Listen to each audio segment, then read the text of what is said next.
19. 홀로 남겨진 다리아 알렉산드로브나는 주부의 눈으로 방을 둘러보았다. 이 집을 향해 오면서, 이 집을 통과하면서, 그리고 지금 자신의 방에서 보게 된 모든 것들, 그 모든 것들은 그녀에게 풍요와 쉐린의 인상을, 그녀가 영국 소설에서만 읽었을 뿐 시골은 말할 것도 없고 러시아 전체에서 아직 한 번도 본 적 없는 새로운 유럽식 화로움의 인상을 불러일으켰다. 프랑스제의 새 벽지부터 방마다 깔린 양탄자에 이르기까지 무엇이나 새 것이었다.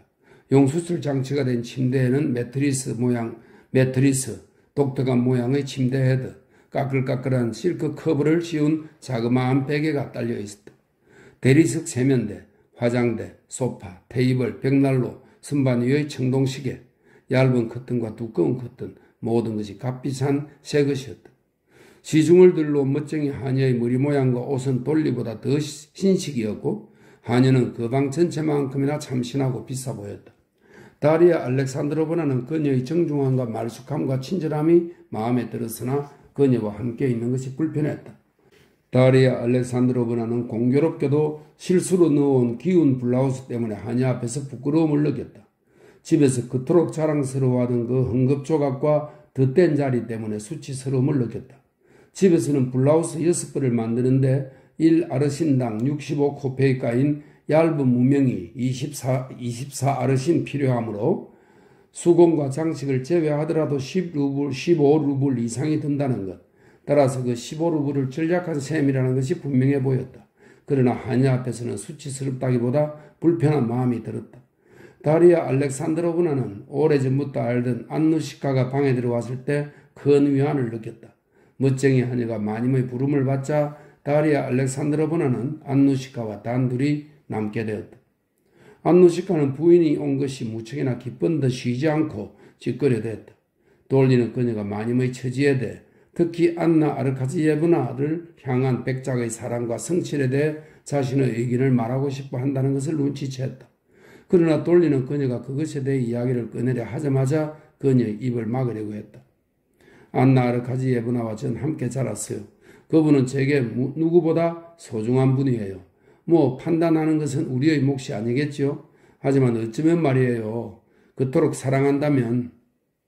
그런데 괜찮으면 이걸 세탁실에 보내줄래? 다리아 알렉산드로브나는 그녀의 말을 가로막았다.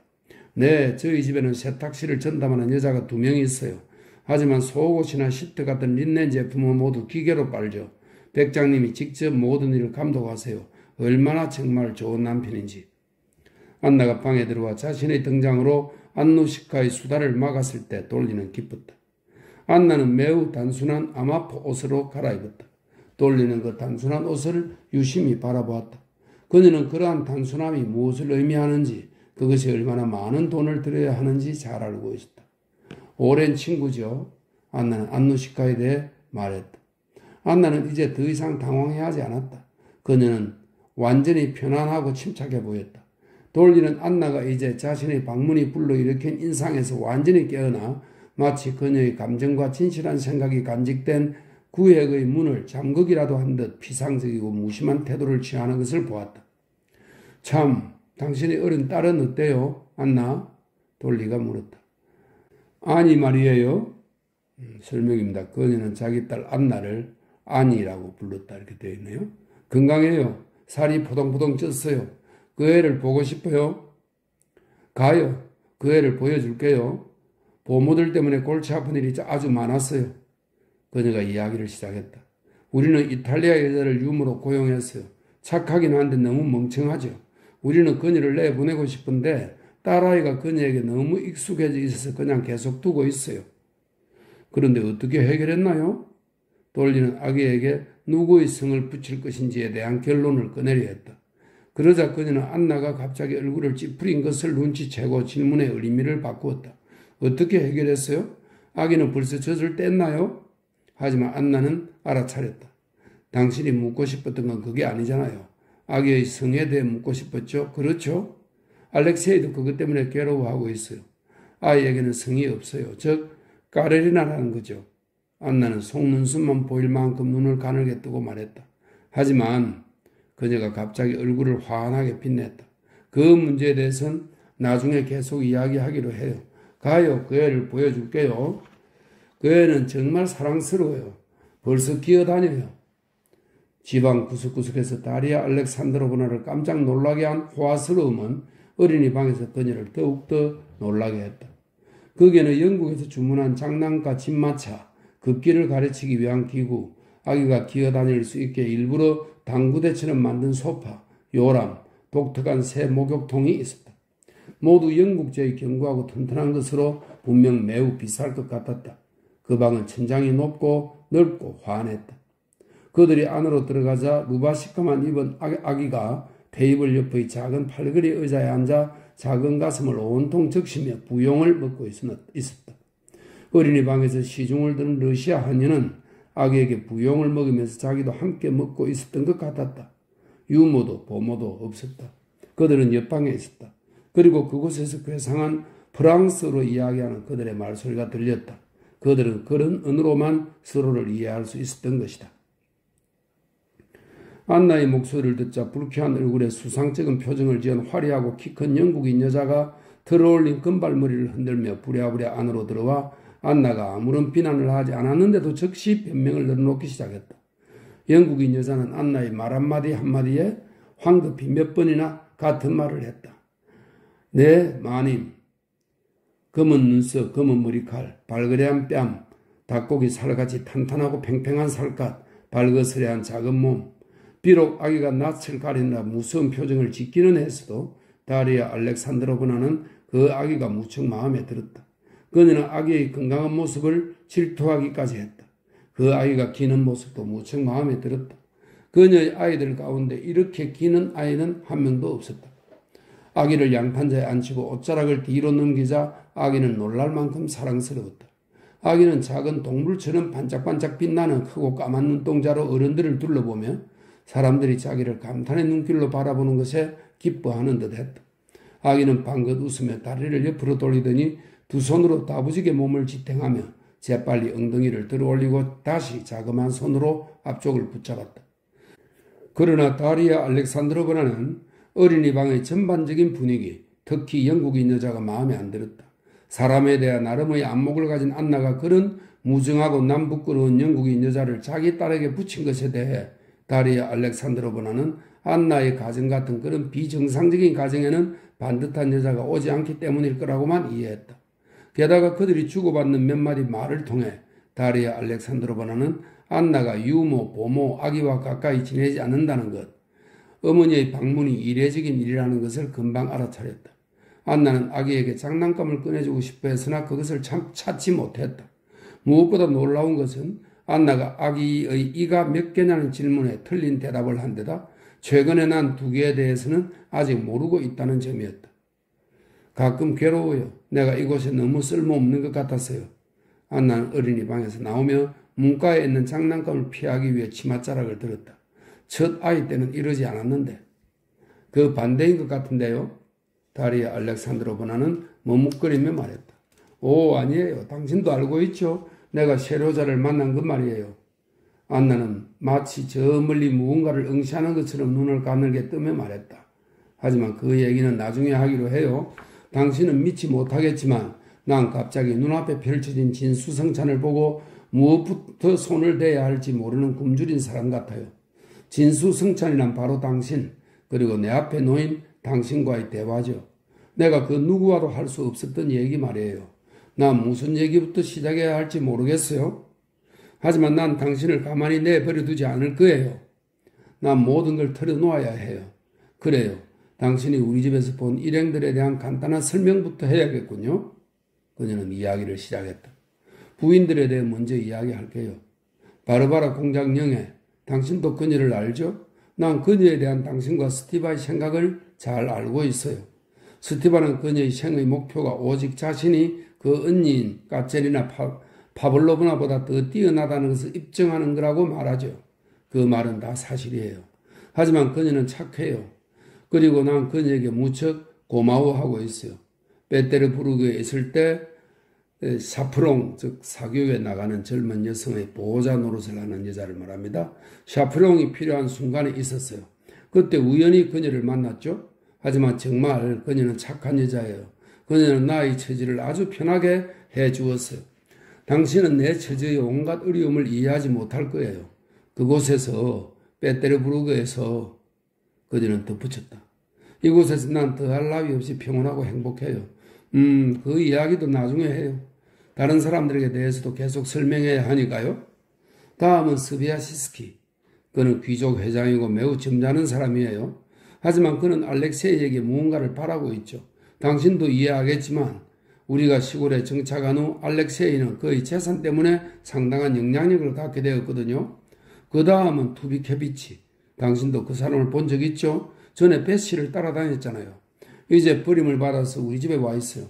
알렉세이의 말에 따르면 그는 남들이 자기가 보여주고 싶은 모습 그대로 받아들여 주기만 하면 매우 상냥해지는 그런 부류의 사람이에요. 그리고 그는 매우 점잖은 사람이에요. 바르바라 공작 영예는 그렇게 말하고 있어요. 그 다음은 베슬롭스키. 당신도 그 사람 알죠? 아주 귀여운 소년이죠. 그녀는 말했다. 그러자 교활한 미소가 그녀의 입술을 주름지게 했다. 그 사람과 레빈 사이에 있었던 그 난폭한 사건은 도대체 어떻게 된 건가요? 베슬롭스키가 알렉세이에게 말해주긴 했지만 우리는 못 믿겠어요. 그는 정말 착하고 소탈한 사람이잖아요. 그녀는 이렇게 말하며 또다시 아까와 같은 미소를 지었다. 남자들에게는 기분 전환이 필요한 법이죠. 알렉세이에게도 청중이 필요해요. 그래서 난 그 일행들을 모두 소중히 여기고 있어요. 집안을 생기고 유쾌한 곳으로 만들어야 해요. 그래야 알렉세이가 새로운 것을 찾지 않을 테니까요.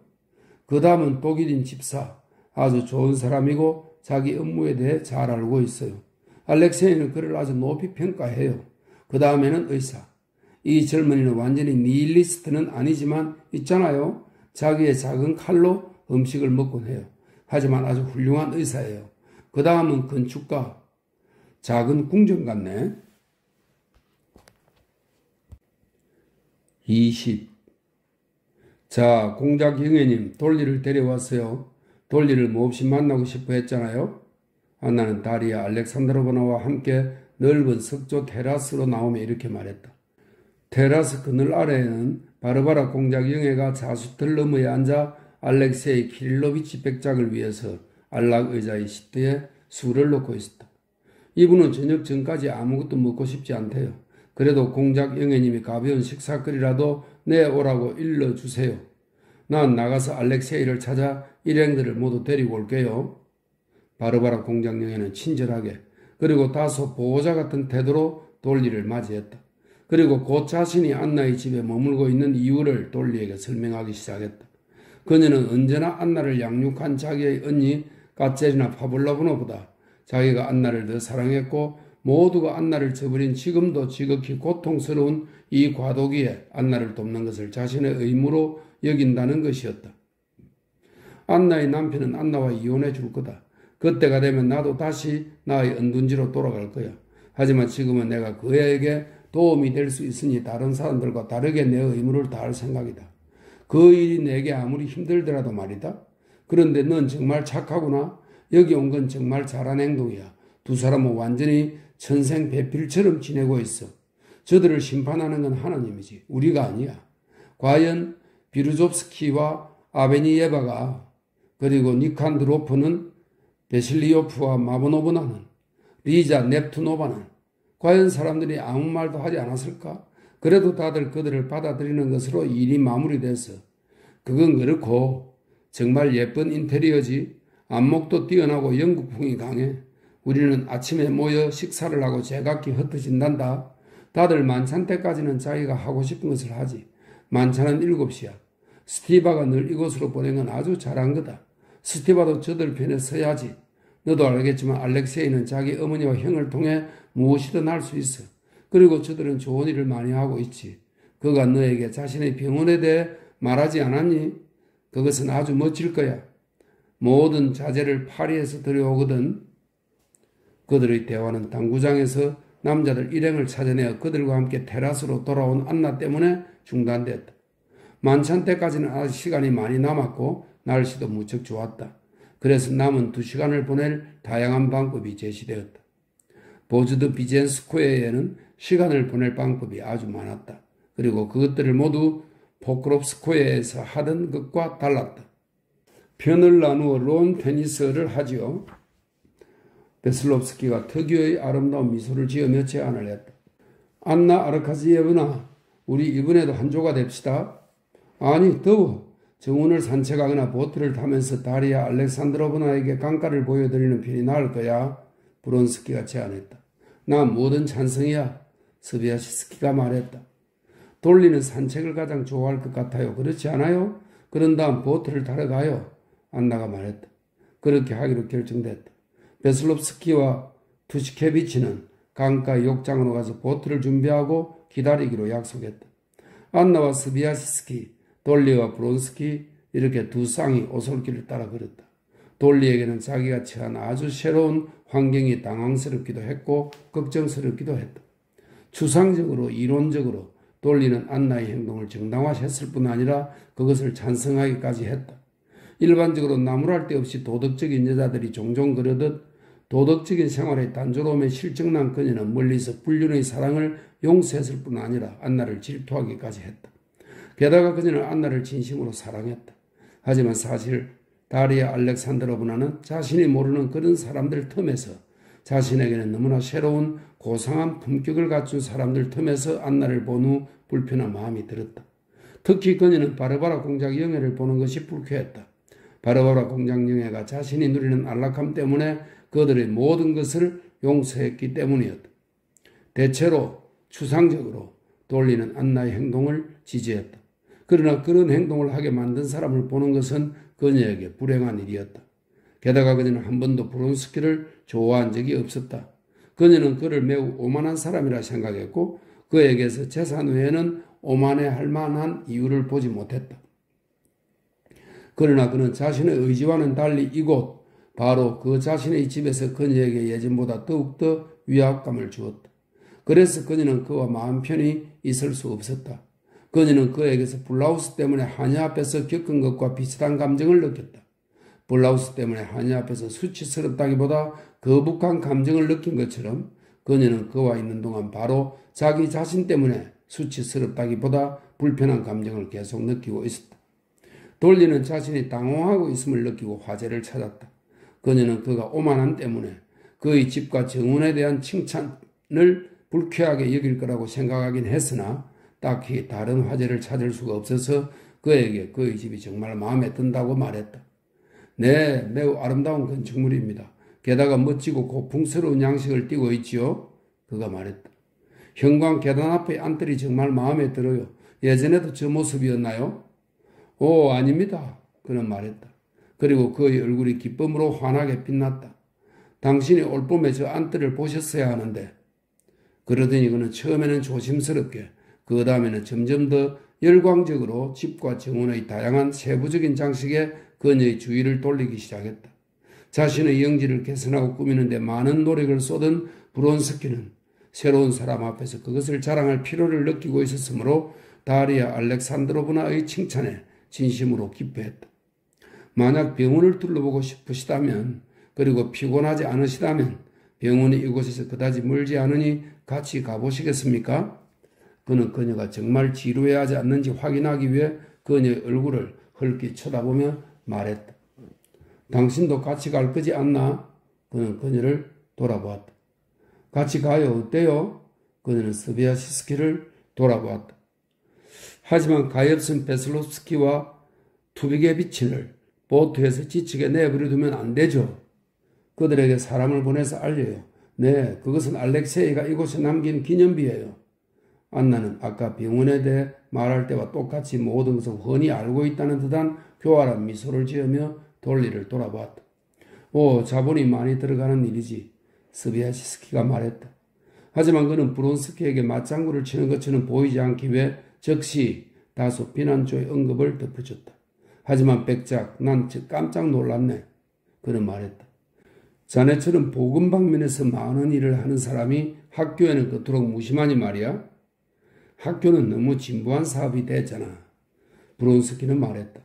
당신은 이해해 주시겠죠? 실은 그것 때문이 아니라 내가 이 일에 너무 몰두해 있기 때문입니다. 자, 병원은 이쪽입니다. 그는 다리아 알렉산드라브나를 돌아보며 가로수길에서 벗어나는 새길을 가리켰다. 부인들은 양산을 펼치고 작은 새길로 들어섰다. 굽이 몇 개를 지나고 쪽문 한 개를 통과한 후 다리아 알렉산드로바나는 눈앞의 높은 곳에서 정교한 형태를 띤 거의 완공되어가는 크고 붉은 건축물을 보았다. 아직 칠을 하지 않은 철제 지붕이 강렬한 햇살을 받아 눈부시게 빛났다. 완공된 건물 옆에는 목재로 에워싸인 다른 건물이 건축 중이었고 건축 현장의 판자 위에서는 앞치마를 걸친 일꾼들이 벽돌을 쌓고 통 속에 회반죽을 바르고 흙선으로 매끄럽게 다듬는 작업을 하고 있었다. 작업이 정말 빠르게 진행되고 있군요. 스비아시스키가 말했다. 내가 지난번에 왔을 때는 아직 지붕을 올리지 않은 상태였는데 가을까지는 모두 끝이 날 거예요. 내부 공사는 벌써 거의 마무리됐어요. 안나가 말했다. 그런데 이 새 건물은 도대체 뭡니까? 그곳은 의사와 조제실을 위한 공간입니다. 브론스키가 대답했다. 그는 자기를 향해 걸어오는 짧은 외투의 건축가를 보더니 부인들에게 용서를 구하고는 그에게로 갔다. 그는 일꾼들이 석회를 떠내는 통을 에둘러 지나가 건축가와 제자리에 서서 열띤 어조로 무언가 이야기하기 시작했다. 박공이 아직도 너무 낮아. 그는 무슨 일이냐고 묻는 안나에게 이렇게 대답했다. 내가 기초를 올려야 한다고 계속 말했잖아요. 안나가 말했다. 네, 물론입니다. 그렇게 하는 편이 훨씬 좋았을 겁니다. 안나 아르카지예브나. 건축가가 말했다. 하지만 이제 너무 늦었습니다. 네, 난 이런 일에 관심이 무척 많아요. 안나는 건축에 대한 그녀의 지식의 놀라움을 표현하는 스비아시스키에게 이렇게 답했다. 새 건축물이 병원과 조화를 이루게 해야 했어요. 하지만 나중에 그 건물을 생각해내는 바람에 설계도도 없이 공사에 착수했죠. 브론스키는 건축가와 이야기를 마친 후 부인들 곁으로 돌아와 그들을 병원 안으로 안내했다. 건물 외부의 코니스는 아직 마무리 작업 중이었고 아래층은 칠을 하는 중이었지만 위층은 이미 거의 끝난 상태였다. 그들은 청계참의 널찍한 철제 계단으로 올라가 첫 번째 큰 방으로 들어갔다. 벽에는 대리석처럼 보이도록 회반죽을 칠했고 커다란 통유리도 이미 설치했으며 나무 마루만 아직 끝내지 않은 상태였다. 2층으로 운반해온 깡목에 대패질을 하던 목수들은 신사들과 인사를 나누기 위해 작업을 멈추고 머리에 묶은 끈을 풀었다. 이곳이 환자 대기실입니다. 브론스키가 말했다. 여기에 책상과 테이블과 장식장을 놓고 그 외에는 아무것도 들이지 않을 생각입니다. 이쪽이에요. 이쪽으로 오세요. 창가 쪽으로는 가지 말아요. 안나는 페인트가 말랐는지 시험해보며 말했다. 알렉세이, 페인트가 벌써 다 말랐어요. 그녀는 이렇게 덧붙였다. 그들은 환자 대기실에서 나와 복도를 지나갔다. 이곳에서 브론스키는 사람들에게 그가 설치한 새로운 환기장치를 보여주었다. 그 다음엔 대리석 욕조와 특수 용수철이 달린 침대를 보여주었다. 그리고는 큰 병실, 창고, 환자복과 침대 시트 보관실을 보여주었고 그 다음에는 새 건물의 뼈치카, 그 다음에는 복도를 통해 필요한 물건을 실어 나를 소음 없는 외바퀴 손수레 등 많은 것들을 보여주었다. 스비아시스키는 새로운 계량품에 통달한 사람처럼 그 모든 것을 높이 평가했다. 돌리는 지금까지 본 적 없는 것들의 꾸밈없는 놀라움을 드러내며 그것들을 이해하고 싶어 하나하나 세세하게 물어보았다. 그리고 그런 그녀의 태도는 분명 브론스키에게 기쁨을 안겨주었다. 네, 난 이 건물이 러시아에서 제대로 지은 유일한 병원이라고 생각합니다. 스비아시스키가 말했다. 그런데 이 병원에 산부인과는 없나요? 돌리가 물었다. 시골에는 산부인과가 대단히 필요한 텐데 난 종종. 브론스키는 본래 정중한 사람이었지만 그녀의 말을 가로막았다. 이곳은 조산원이 아니라 병원입니다. 그래서 전염병을 제외한 모든 병을 다룰 것입니다. 그는 말했다. 자, 이곳을 한번 보십시오. 그는 새로 주문한 회복기 환자용 의자를 다리아 알렉산드로바나 쪽으로 밀었다. 자, 보세요. 그는 의자에 앉아 그것을 작동하기 시작했다. 환자는 걷지 못합니다. 아직 쇠약하거나 다리에 결함을 갖고 있습니다. 하지만 그에게는 공기가 필요합니다. 그래서 그는 의자를 타고 다닙니다. 다리아 알렉산드로바나는 그 모든 것에 흥미를 느꼈다. 모든 것이 그녀의 마음에 들었다. 그러나 무엇보다 그녀의 마음에 든 것은 이런 자연스럽고 순박한 열정을 지닌 브론스키 자신이었다. 그래, 이 사람은 아주 착하고 좋은 사람이야. 그녀는 이따금 그의 말을 듣지 않고 생각에 잠겼다. 그녀는 그를 바라보고 그의 표정을 뚫어지게 쳐다보며 마음속으로 스스로를 안나의 내부에 들어앉혔다. 그녀는 지금 생기에 넘친 그가 너무 마음에 들었기에 안나가 어떻게 그에게 사랑을 느낄 수 있었는지 이해하게 되었다. 21. 아니, 내 생각에는 공작 부인이 피곤해서 말에 흥미를 느끼지 못할 것 같아. 브론스키는 종마장까지 산책하자고 제안하는 안나에게 이렇게 말했다. 스비아시스케는 그곳에서 새 종마를 보고 싶어 했다. 두 분은 다녀오시죠. 난 공작 부인을 집으로 모시고 가서 이야기를 나누겠습니다. 그는 말했다. 만일 두 분이 괜찮다면 말입니다. 그는 그녀를 돌아보았다. 나 말에 대해 아무것도 몰라요. 그러니 그렇게 해주시면 무척 기쁘겠어요. 다리아 알렉산드로바나는 약간 놀라며 이렇게 말했다. 그녀는 브론스키의 얼굴에서 그가 그녀에게 무언가 원한다는 것을 알아차렸다. 그녀의 생각은 틀리지 않았다. 그들이 쪽문을 통해 다시 정원에 들어서자마자 그는 안나가 떠난 방향을 바라보며 그녀가 그들의 말을 들을 수도 그들을 볼 수도 없다는 것을 확인한 후 입을 열었다. 내가 당신과 이야기를 나누고 싶어 한다는 것을 짐작하고 계셨죠? 그는 웃음어린 눈으로 그녀를 쳐다보며 말했다. 난 당신이 안나의 친구라고 생각하는데 내 생각이 틀리지 않았겠죠? 그는 모자를 벗고 손수건을 꺼내어 머리칼이 성그러지기 시작한 머리를 닦았다. 다리아 알렉산드로브나는 아무 대답도 하지 않고 그저 놀란 눈으로 그를 쳐다보았다. 그녀는 그와 단둘이 남게 되자 불현듯 두려움을 느꼈다. 그의 웃는 눈과 엄한 표정이 그녀를 놀라게 했다. 그가 자기에게 무슨 이야기를 하려는 걸까에 대해 온갖 다양한 추측들이 그녀의 머릿속을 스치고 지나갔다. 그는 내게 아이들과 함께 그의 집에서 머물러 달라고 부탁할 거야. 그럼 난 그의 부탁을 거절해야 해. 아니면 모스코바에서 안나의 모임에 참여해달라고 부탁하려는 걸까? 아니면 바센카 베슬롭스키나 그와 안나의 관계에 대한 것일까? 혹시 키티에 대해? 그가 죄책감을 느끼고 있다는 말을 하려고? 그녀는 온갖 불쾌한 경우를 지레짐작했을 뿐 그가 자기와 무슨 얘기를 나누고 싶어 하는지 전혀 알 수 없었다. 당신은 안나에게 대단한 영향력을 지니고 있고 안나는 당신을 무척 사랑합니다. 그는 말했다. 날 도와주십시오. 다리아 알렉산드로바나는 미심쩍은 그리고 주저하는 눈길로 보리수 그늘의 약한 햇살에 때로는 전부 때로는 부분적으로 드러났다가 다시 그늘에 가려 어두워지는 그의 활기찬 얼굴을 바라보며 다음 말을 기다렸다. 그러나 그는 지팡이로 자갈을 툭툭 건드리며 그녀 옆에서 말없이 걸었다.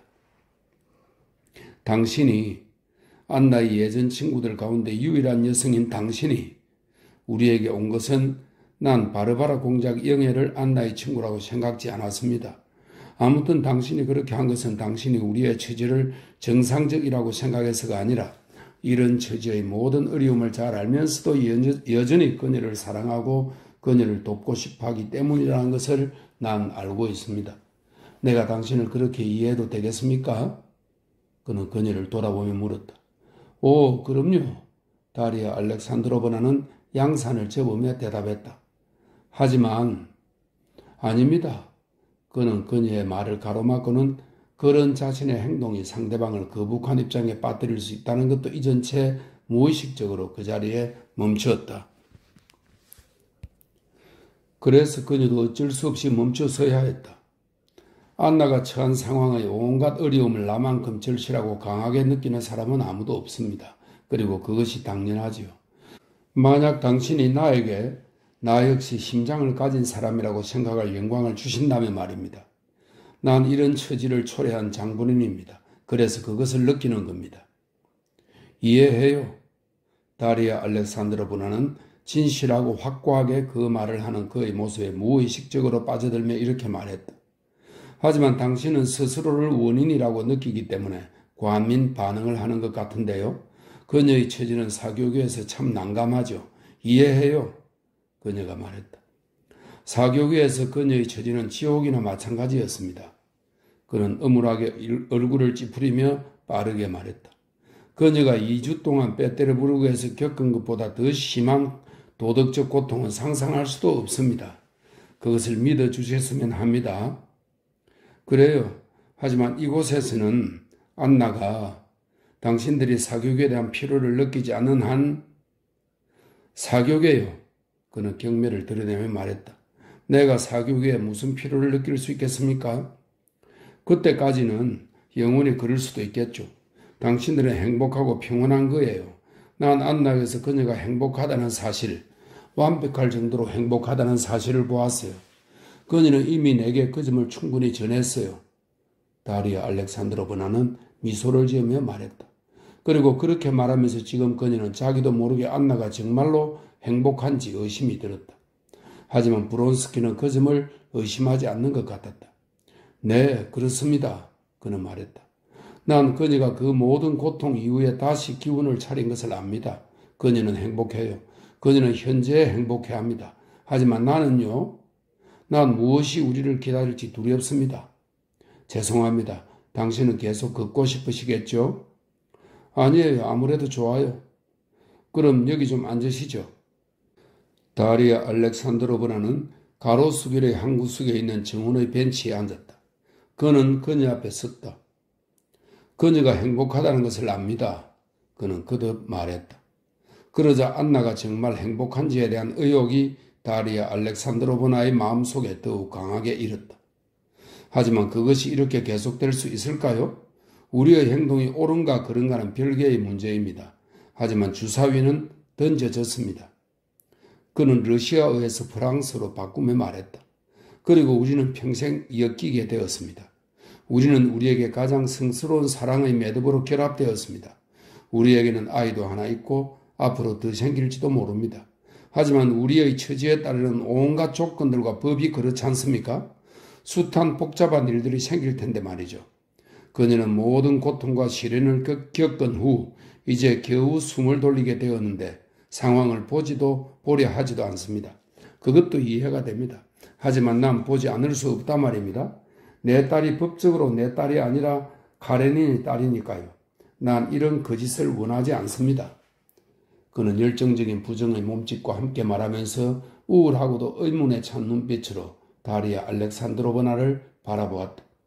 그녀는 아무런 대답 없이 그저 그를 바라볼 뿐이었다. 그는 계속했다. 내일이라도 내 아들이 태어날 수 있습니다. 그런데 그 아이는 법적으로 카레닌의 아이란 말입니다. 그 애는 내 이름도 내 재산도 물려받을 수 없습니다. 우리가 우리의 가정 안에서 아무리 행복하다 해도 우리에게 아무리 많은 아이들이 생긴다 해도 나와 그 아이들은 아무 관계도 아닙니다. 그 아이들은 카레닌이 되는 겁니다. 당신은 이런 처지의 고통과 공포를 이해하시겠죠? 난 안나에게 그 문제를 이야기하려 했습니다. 그 이야기는 그녀를 화나게 만들었죠. 그녀는 이해를 못합니다. 그래서 난 그녀에게 모든 것을 털어놓을 수가 없습니다. 이제 다른 측면에서 봐주십시오. 난 그녀의 사랑에 행복해하고 있습니다. 하지만 난 일을 가져야 합니다. 난 그 일을 찾았고 그 일을 자랑스러워하고 있습니다. 그리고 궁정과 부대에 있는 나의 옛 동료들의 일보다 그것을 훨씬 더 고귀한 것으로 여기고 있습니다. 그리고 난 분명 이 일을 그들의 일과 바꾸지 않을 것입니다. 난 이곳에 그대로 남아 일을 하고 있습니다. 난 행복하고 만족스럽습니다. 그리고 우리는 행복을 위해 더 이상 어떤 것도 필요치 않습니다. 난 이 일을 사랑합니다. 더 나은 것이 없어서 그런 것이 아닙니다. 오히려 다리아 알렉산드로브나는 그가 이 부분에 설명해서 갈피를 못 잡는다는 것을 눈치챘고 그렇게 옆길로 샌 이야기를 잘 이해할 수 없었다. 그러나 그가 안나에게 털어놓을 수 없었던 자신의 내밀한 속마음에 대해 이야기를 꺼낸 이상 이제 모든 것을 털어놓으리라는 것. 사물에서의 그의 활동에 대한 문제가 그와 안나의 관계에 대한 문제만큼이나 내밀한 생각의 영역에 속한다는 것을 깨달았다. 그래서 말입니다. 계속 이야기하자면 그가 정신을 차리고 말했다. 중요한 것은 내가 일을 하면서 나의 일이 나와 함께 죽지 않으리라는 확신, 나에게 후계자들이 생길 거라는 확신을 가져야 한다는 것입니다. 그런데 내게는 그것이 없습니다. 상상해 보십시오. 사랑하는 아내를 통해 낳은 자식들이 자기가 아닌 다른 사람의 그들을 미워하며 그들을 알고 싶어 하지 않는 누군가의 자식이 되리라는 것을 미리 아는 사람의 처지를 말입니다. 정말이지 끔찍합니다. 그는 강렬한 흥분에 휩싸인 듯 다시 침묵했다. 네, 물론 나도 이해해요. 하지만 안나가 도대체 무엇을 할 수 있죠? 다리아 알렉산드로브나가 말했다. 네, 그 말이 날 이 이야기의 목적으로 이끄는군요. 그에 대해서 마음을 가라앉히며 말했다. 안나는 할 수 있습니다. 이 문제는 그녀에게 달려 있어요. 차르에게 입양을 청혼하기 위해서라도 이혼은 불가피합니다. 그런데 그것은 안나에게 달려 있단 말입니다. 그녀의 남편은 이혼에 동의했습니다. 그때 당신 남편이 그 문제를 완전히 매듭지어 주었지요. 난 알아요. 지금이라도 그는 거절하지 않을 겁니다. 안나가 그에게 편지를 쓰기만 하면 됩니다. 그때 그는 솔직히 대답했습니다. 만일 그녀가 희망을 표현하면 자신은 거절하지 않겠다고 말입니다. 물론 그는 침울하게 말했다. 그것은 심장이 없는 사람들만이 할 수 있는 바리사이파 같은 잔인함 가운데 하나겠지요. 그는 그에 대한 모든 기억이 그녀에게 어떤 고통을 주는지 알고 그녀를 알기에 그녀에게서 편지를 요구하는 겁니다. 그녀가 괴로워하는 것도 이해가 됩니다. 하지만 사안이 워낙 중요한 만큼 그녀는 이 모든 미묘한 감정들을 뛰어넘어야만 합니다. 안나와 그녀의 아이들의 행복과 운명이 달린 문제입니다. 난 힘들어도 아무리 힘들어도 나에 대한 이야기를 하지 않습니다. 그는 자신의 괴로움에 대하여 누군가를 위협하는 듯한 표정으로 말했다. 그래서요, 공작 부인, 이렇게 염치 없이 구원의 닻을 붙잡듯 당신에게 매달리는 겁니다. 내가 그녀를 설득할 수 있도록 도와주십시오. 그녀가 남편에게 편지를 써서 이혼을 요구하도록 말입니다. 네, 물론이죠. 다리아 알렉산드로브나는 알렉세이 알렉산드로비치와의 마지막 만남을 생생하게 떠올리며 생각에 잠겼다. 네, 물론이에요. 그녀는 안나를 떠올리며 단호하게 말했다. 그녀에게 당신의 영향력을 행사하십시오. 그녀가 편지를 쓰게 만들어 주십시오. 난 이 문제에 대해 그녀와 이야기하고 싶지 않고 그렇게 하는 것도 거의 불가능합니다. 좋아요. 내가 말해볼게요. 하지만 안나 자신은 어떻게 생각하고 있나요? 그 순간 문득 다리아 알렉산드로브나에게 어쩐 일인지 눈을 가늘게 뜨는 안나의 이상한 새로운 버릇이 떠올랐다. 그리고 그녀는 안나가 눈을 가늘게 뜬 것이 생활의 가장 내밀한 부분을 건드렸을 때라는 것을 기억해냈다. 마치 그녀는 그 모든 것을 보지 않으려고 자신의 삶에 대해 실눈을 뜨는 것 같아서 돌리는 생각했다. 나 자신을 위해 그리고 그녀를 위해 꼭 그녀와 얘기를 해볼게요. 다리아 알렉산드로브나는 그의 고마워하는 표정에 이렇게 답했다. 그들은 일어나 집으로 향했다. 22. 벌써 집에 들어온 돌리를 보자 안나는 마치 돌리와 브론스키가 무슨 이야기를 나누는지 묻기라도 하듯 그녀의 눈을 유심히 바라보았으나 말로는 묻지 않았다. 저녁 식사가 됐나 봐요? 그녀가 말했다. 우린 아직 서로 얼굴도 제대로 못 봤네요. 저녁에는 괜찮을 것 같아요. 이제 옷을 갈아입으러 가야겠어요. 당신도 그래야 할 것 같은데요. 우리 모두 건축 현장에서 먼지 투성이가 됐으니 말이에요. 돌리는 자기 방으로 돌아갔으나 우스운 생각이 들었다. 그녀에게는 갈아입을 옷이 하나도 없었다. 이미 가장 좋은 옷을 입어버렸기 때문이었다. 하지만 무엇으로든 만찬에 대한 자신의 준비를 나타내기 위해 그녀는 하녀에게 그녀의 옷을 솔질해달라고 부탁하고 커퍼스와 나비 리본을 바꾸고는 머리에 레이스를 썼다. 이게 내가 할 수 있는 전부예요. 그녀는 미소를 지으며 안나에게 말했다. 안나는 또다시 세 번째 아주 단순한 옷으로 갈아입고 돌리에게 왔다. 네, 우리가 지나치게 격식을 따지는 거죠? 안나는 아름답게 차려입은 것에 대해 변명이라도 하듯 이렇게 말했다. 알렉세이는 당신의 방문을 기뻐하고 있어요. 그가 무언가에 기뻐한다는 건 좀처럼 보기 드문 일이죠? 그는 분명 당신을 좋아하고 있어요. 그리고 그녀는 이렇게 덧붙였다. 그런데 피곤하지 않아요? 저녁 식사 전까지는 무언가에 대해 이야기를 나눌 시간이 없었다. 응접실에 들어선 그들은 바르바라 공작 영애와 검은 프로코트를 입은 남자들이 벌써 그곳에 와 있는 것을 발견했다. 건축가는 연미복을 입고 있었다.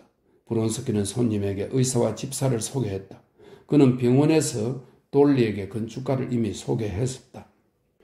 뚱뚱한 수석 하인이 깨끗이 면도한 둥그스름한 얼굴과 하얀 넥타이에 풀먹인 나비 매듭을 빛내며 식사가 준비되었다고 알리자 부인들이 일어섰다. 브론스키는 스비아시스키에게 안나 아르카지예브나의 팔을 잡아달라고 부탁하고 자신은 돌리에게 다가갔다. 베슬롭스키가 투시케비치보다 먼저 바르바라 공작 영예에게 손을 건넸기 때문에 투시케비치는 집사와 의사와 마찬가지로 혼자 걸어갔다. 식사, 식당, 식기, 하인, 술, 음식은 새롭고 호화로운 전반적인 품격과 잘 어울렸을 뿐 아니라 다른 것들보다 훨씬 더 화려하고 더 새 것처럼 보였다. 다리아 알렉산드로브나는 새로운 호화로움을 관찰하다가 한 집안을 관리하는 안주인으로서 비록 자신이 본 어느 것도 자신의 집에 적응하기를 바랄 수는 없었지만 그리고 그렇게 그것들은 화려한 면에서 그녀의 생활 양식을 훨씬 능가했지만 자기도 모르게 모든 세세한 것들을 주목하며 스스로에게 그런 것들을 누가 어떻게 만들었는가 질문을 던졌다. 바센카 베슬롭스키, 그녀의 남편, 심지어 스비아시스키를 비롯해 그녀가 아는 많은 사람들은 결코 그것에 대해 생각하지 않았다. 그들은 점잖은 집주인이 손님에게 느끼게끔 하려는 것, 즉 그의 집에 아주 잘 정돈되어 있는 것은 집주인에게 아무런 수고도 요구하지 않고 저절로 만들어졌다는 말을 곧이곧대로 믿었다. 그러나 다리아 알렉산드로브나는 아이들의 아침 식사로 먹일 죽조차 저절로 생기지 않는다는 것, 따라서 그 복잡하고 훌륭한 배치에는 반드시 누군가의 집요한 관심이 깃들어 있다는 것을 잘 알고 있었다. 그래서 알렉세이 카빌로비치가 테이블을 유심히 바라볼 때, 그가 수석 하인에게 고갯짓으로 신호를 보낼 때, 그가 그녀에게 냉수프와 수프 중 무엇을 택할지 물을 때, 다리아 알렉산드로브나는 그의 눈빛을 보면서 이 모든 것이 집주인 자신의 배려로 이루어지고 유지되고 있다는 것을 깨달았다. 분명 안나는 이런 것들에 베슬롭스키보다 더 많이 기여하는 것 같지 않았다. 그녀나 스비아시스키나 공장영애나 베슬롭스키나 다들 똑같이 그들을 위해 마련된 것을 유쾌하게 향유하는 손님일 뿐이었다.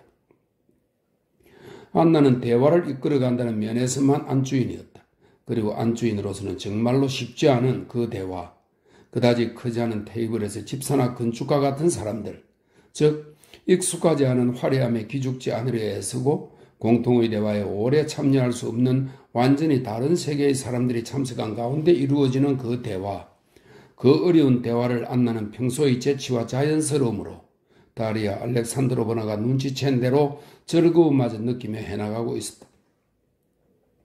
화제는 어떻게 투시케비치와 베슬롭스키만 보트를 타게 되었는가에 이르렀다. 그러자 투시케비치가 페트로부르크 요트 클럽에서 연 최근의 경주에 대해 이야기하기 시작했다.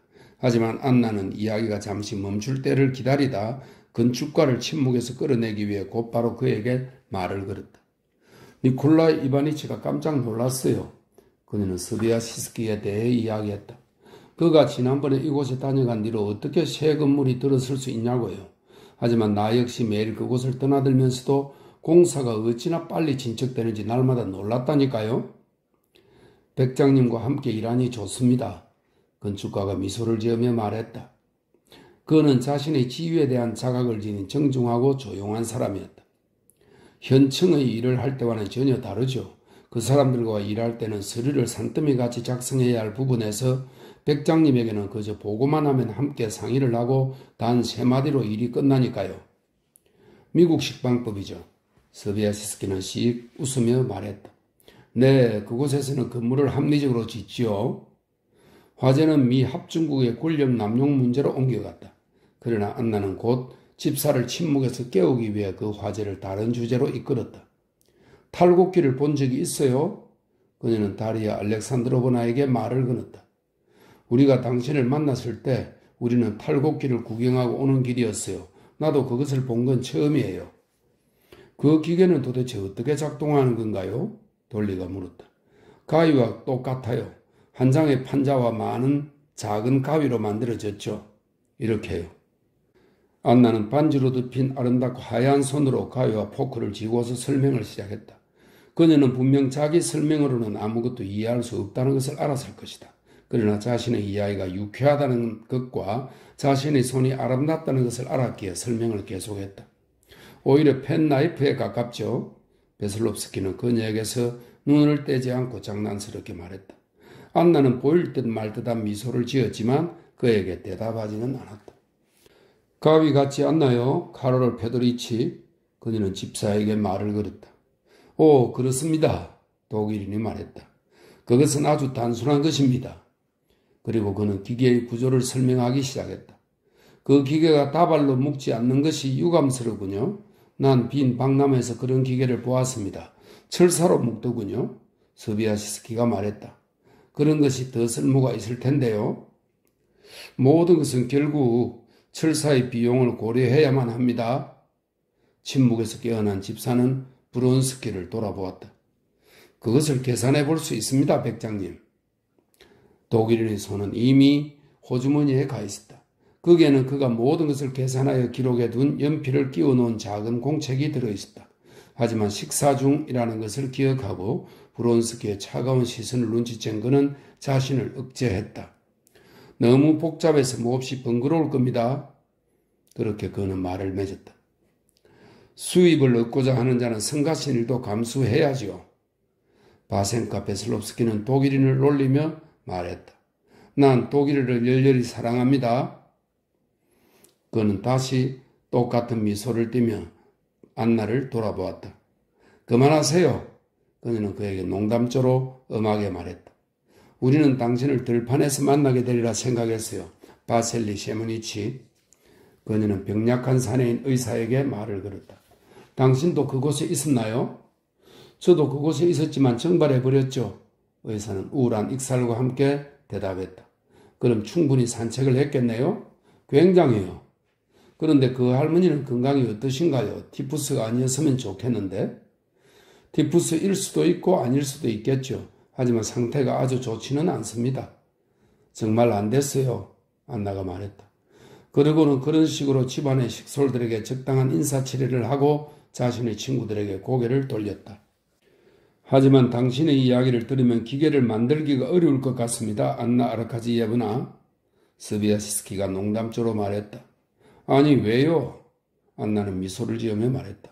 그 미소는 그녀 자신도 기계의 구조에 대한 자신의 설명에 스비아시스키도 알아차린 매력적인 무언가가 있다는 것을 알고 있다고 말했다.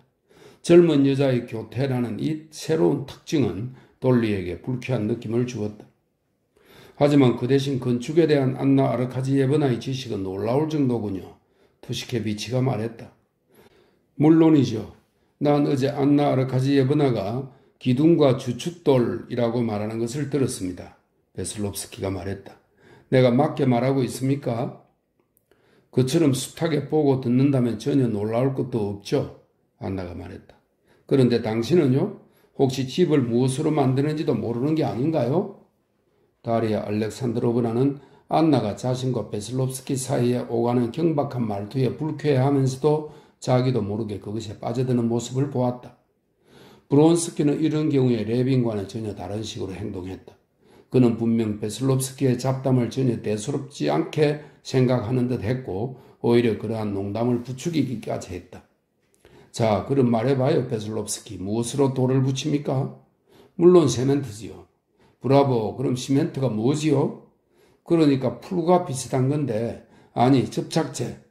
베슬롭스키의 말에 다들 일제히 웃음을 터뜨렸다. 울적한 침묵에 빠진 의사와 건축가와 집사를 제외하고 식사를 하는 사람들 사이의 대화는 때로는 미끄러지듯 흘러가다가 때로는 누군가를 건드리고 아픈 곳을 찌르기도 하면서 끊임없이 이어졌다.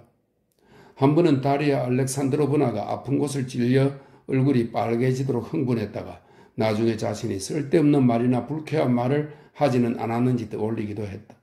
스비아시스키는 레빈에 대한 이야기를 꺼내며 기계는 러시아의 농업에서 해악이 될 뿐이라는 레빈의 기이한 견해를 들려주었다. 난 유감스럽게도 레빈이라는 그 신사를 알지는 못하지만 브론스키는 빙긋 웃으며 말했다. 그는 아마도 자신이 비난하는 기계를 한 번도 본 적이 없는 것 같군요.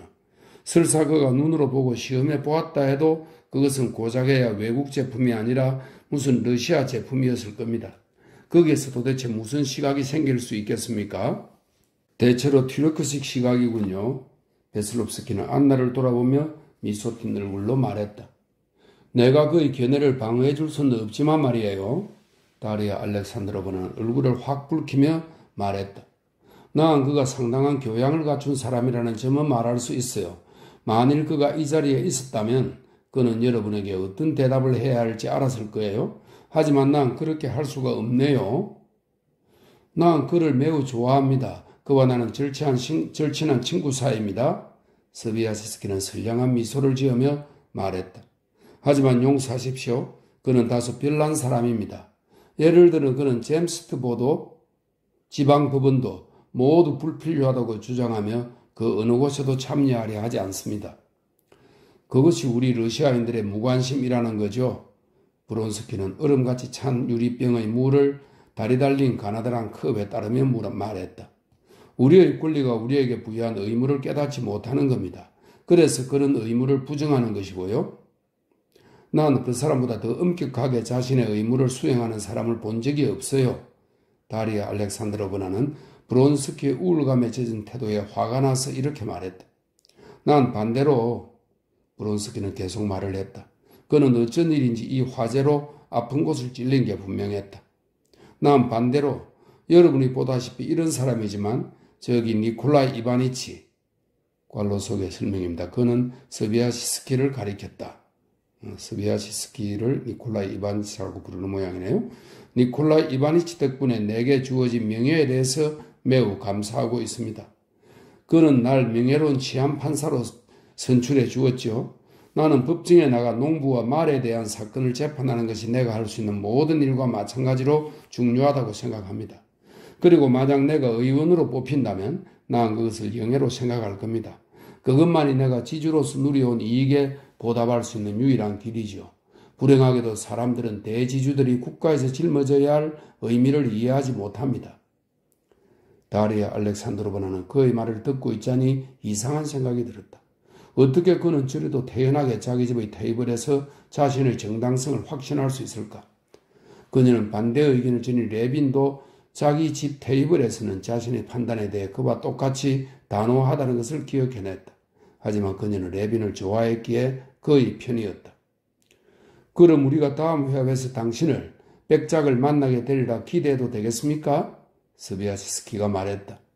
하지만 8일까지 그곳에 도착하려면 일찍 나서야 합니다. 영광스럽게도 우리 집을 먼저 방문해 주실 거라면 말입니다.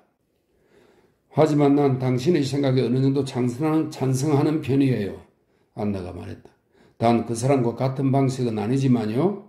그녀는 미소를 지으며 이렇게 덧붙였다. 난 최근 들어 우리에게 이런 사회적 의무가 지나치게 많은 것이 아닐까 걱정하고 있어요. 예전에는 각 사람마다 관료가 있어야 할 만큼 관료들이 지나치게 많았는데 이제는 온통 사회활동가예요. 알렉세이는 이곳에 온 지 이제 6달밖에 안 됐는데 벌써 5개의 다양한 사회기관에서 위원을 맡고 있는 것 같아요. 감독관의 판사회, 시의원의 배심원회, 말과 관련된 무슨 모임까지 이런 식으로 하다가는 그 일에 온통 시간을 뺏기고 말겠어요. 그래서 난 그런 직무가 그토록 많은 경우에는 모든 것이 그저 형식에 불과한 것으로 끝나지 않을까 염려스러워요. 니콜라이 이바니치, 당신은 몇 군데 임원을 맡고 있나요? 그녀는 스비아시스키를 돌아보았다. 20곳이 넘겠죠. 안나는 장난스럽게 말했지만 그녀의 말투에서 짜증이 느껴졌다. 안나와 브론스키를 유심히 관찰하던 다리아 알렉산드로브라는 즉각 그것을 알아차렸다. 또한 그녀는 그 대화가 진행되는 동안 브론스키의 얼굴이 금방 심각하고 완고한 표정으로 변하는 것을 눈치챘다. 돌리는 이것뿐만 아니라 바르바라 공작 영예가 화제를 바꾸기 위해 부랴부랴 빼떼르부르크의 지인들에 대해 이야기하는 것을 알아채고 브론스키가 정원에서 뜬금없이 자신의 활동에 대해 한 말을 떠올리고는 사회적 활동에 대한 그 문제가 안나와 브론스키의 어떤 엄밀한 다툼과 연관되어 있다는 것을 깨달았다. 식사, 술, 테이블 모든 것이 아주 훌륭했다. 그러나 그것들은 다리아 알렉산드로브나가 도무지 익숙해질 수 없었던 공식 만찬과 무도회에서 본 것들이었고 그와 똑같이 비개성적이고 부자연스러운 성격을 띠고 있었다. 그 때문에 평범한 나라의 작은 모임 속에서 그런 것들은 그녀에게 불쾌한 인상을 불러일으켰다. 식사 후 사람들은 잠시 테라스에 앉아 있었다. 그러고 나서 그들은 론 테니스를 하기 시작했다. 두 편으로 나뉜 경기자들은 공들여 고르고 다진 크로켓 그라운드에서 두 개의 황금빛 기둥에 팽팽하게 친 네트 양쪽에 각각 자리를 잡았다. 다리아 알렉산드로브나도 테니스를 쳐보려고 했다. 그러나 그녀는 오랫동안 경기를 이해하지 못했고 막상 이해했을 때는 너무나 지친 나머지 바르바라 공작 영애와 나란히 앉아 경기하는 사람들을 구경할 수밖에 없었다. 그녀의 파트너인 투시케비치도 그만두었다. 그러나 나머지 사람들은 오래도록 경기를 계속했다. 스비아시스키와 브론스키는 둘 다 실력이 아주 좋았고 태도도 진지했다. 그들은 자기에게 넘어오는 공을 날카롭게 지켜보다가 서두르지도 꾸물거리지도 않으면서 민첩하게 공 쪽으로 달려가 공이 튀어오르기를 기다린 후 라켓으로 정확하고 확실하게 쳐올려 네트 너머로 넘겼다. 베슬롭스키의 솜씨는 다른 사람들만 못했다. 그는 지나치게 흥분했지만 그 대신 특유의 쾌활함으로 경기자들의 기운을 북돋웠다. 그의 웃음과 비명소리가 끊이지 않았다. 그는 부인들의 양해를 구하고 다른 남자들처럼 프로코트를 벗었다. 그래야 하얀 부바시카를 걸친 채 땀에 젖은 붉은 얼굴을 한 그의 우람하고 멋진 모습과 기운찬 동작이 기억 속에 깊이 새겨지게 되었다. 다리아 알렉산드로브나는 그날 밤 잠자리에 들었을 때 눈을 감자마자 크로케 그라운드를 뛰어다니는 바센카 베슬롭스키를 보았다. 그러나 다리아 알렉산드로브나는 경기 중에도 즐겁지 않았다. 그녀는 여전히 계속된 바센카 베슬롭스키와 안나의 장난스러운 관계가 마음에 들지 않았다. 그리고 어른들의 아이들도 없이 자기들끼리 어린애들의 놀이를 할 때 풍기는 그 전반적인 부자연스러움도 싫었다.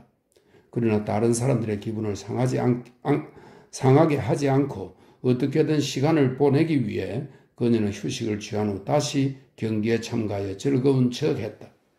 그날 내내 그녀는 자기보다 뛰어난 배우들과 극장에서 연극을 하는 듯한, 그리고 자신의 서툰 연기가 모든 것을 망치고 있는 듯한 느낌을 받았다. 그녀는 즐겁게 지낼 수만 있다면 이곳에서 이틀 동안 머무를 계획으로 왔다.